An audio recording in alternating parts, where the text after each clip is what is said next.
You know that feeling when you're in a crowded room, maybe it's a party or a family gathering, and while everyone else is laughing and connecting, you're just watching? You're noticing the way a person's smile doesn't reach their eyes.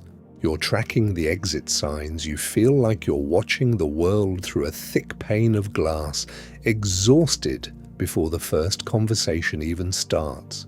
Most people call that being antisocial or broken, but what if that feeling isn't a defect? What if it's a highly specialized survival mechanism? In the world of the cartel, the lowest rank isn't a foot soldier or a dealer.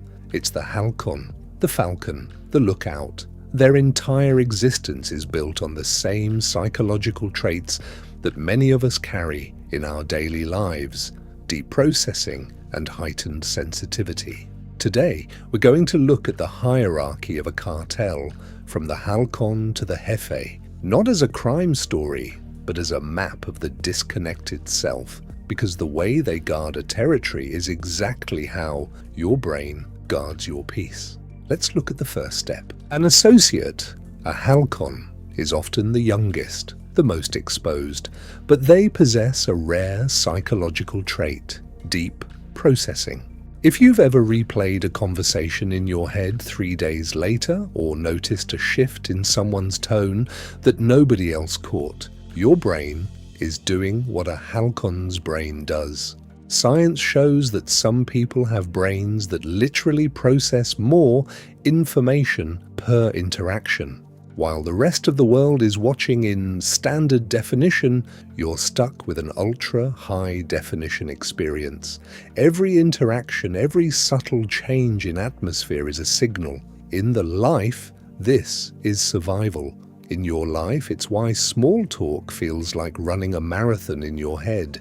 You aren't overthinking. You are an emotional antenna, picking up signals most people don't even know exist. This trait is what kept our ancestors alive, the ones who noticed the rustling in the bushes before the predator struck. When you're a Halcon, your walls aren't paranoia. They are pattern recognition. You're not refusing to let people in.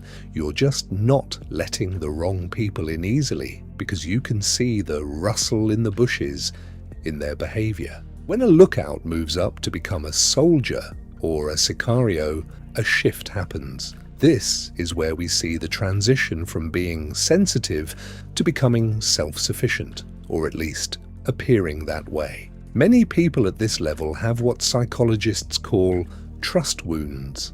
Somewhere along the line, they learned that closeness comes with a cost. Maybe it was a parent who was physically there but emotionally gone, or a friend who walked away when things got hard. Their nervous system learned to protect them by keeping people at a safe distance until they've proven themselves. At this stage, the brain often enters what Dr. Stephen Porges calls the dorsal vagal response. It's a shutdown mode. When you've been drained too many times, your brain doesn't wait for permission. It flips a switch into withdrawal and conservation. This isn't coldness. It's armor built from scar tissue. If you're someone who treats your birthday like a normal day or avoids big celebrations, you're often operating from this same place. Your brain has experienced what researchers call learned helplessness, or a prediction error. You expected to feel special.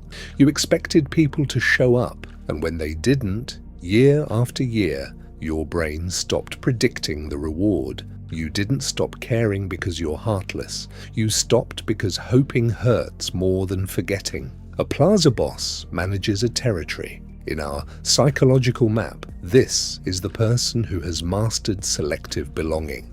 They understand that being surrounded by the wrong people is just as damaging as being alone.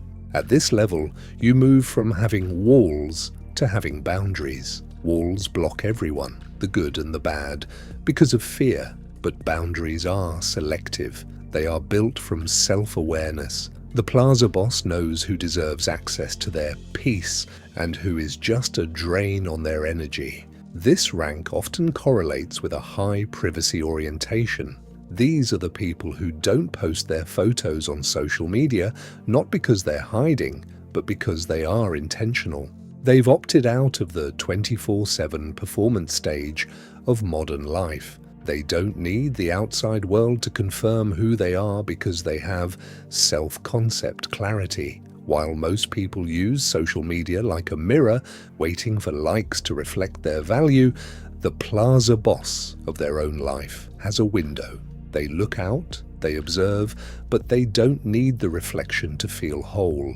Their identity isn't built on what people think, it's built on what they know to be true about themselves. At the very top is the jefe, the boss. In a healthy, psychological sense, this represents the stage of true solitude. There is a massive difference between loneliness and solitude. Loneliness is the absence of connection you want. Solitude is the presence of peace you chose. The jefe doesn't sit alone wishing someone would call. They sit in their space finally able to hear themselves think.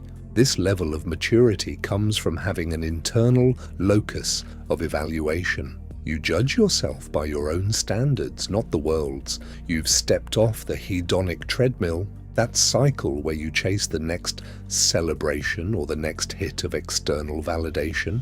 You've figured out how to feel whole on a random Tuesday without a party or a crowd. Psychologists Ryan and Deci found that the most healthy people are those whose happiness comes from within. The jefe doesn't collect people to fill a void. They are already whole. They wait for people who add to their life rather than people who become their life. This makes them hard to read and often antisocial in the eyes of society, but in reality, they are simply evolved. But we have to talk about the cost, because for many, this structure of isolation wasn't a choice made in peace. It was a survival strategy. Whether you are a lookout scanning for threats in your social circle or a boss who has cut everyone off, there is always the risk of the anniversary effect. Our brains don't just remember painful dates, they relive the emotion every year. That 8-year-old who waited for a party that never came is still inside you. The question you have to ask yourself is it freedom or is it fear? Are you choosing solitude because it fills you up, or are you hiding in it because connection feels too risky? One is a sanctuary, the other is a prison you built yourself. The world tells us that if we aren't out there, if we aren't performing, if we don't have 20 friends, something is wrong with us. But the structure we've looked at today tells a different story. If you have 2 or 3 real friends instead of 20 acquaintances, you're not failing. You're being selective. And science says you're doing it right. It takes 200 hours to make a real friend, and you're just not willing to waste those hours on the wrong people. You are not broken. You are not cold. You are not heartless. You are someone who learned the hard way that not everyone deserves access to your energy. In a world that rewards the loudest voice, choosing to stay in a quiet room is one of the quietly fiercest things a person can do. You don't need an audience to know your own worth. Protect your peace. If this structure felt a little too familiar, leave a comment. Tell me when you first realized your quietness was actually your greatest strength. And if you're looking for a tribe that understands the power of the disconnected self, subscribe. The right people, they're worth the wait.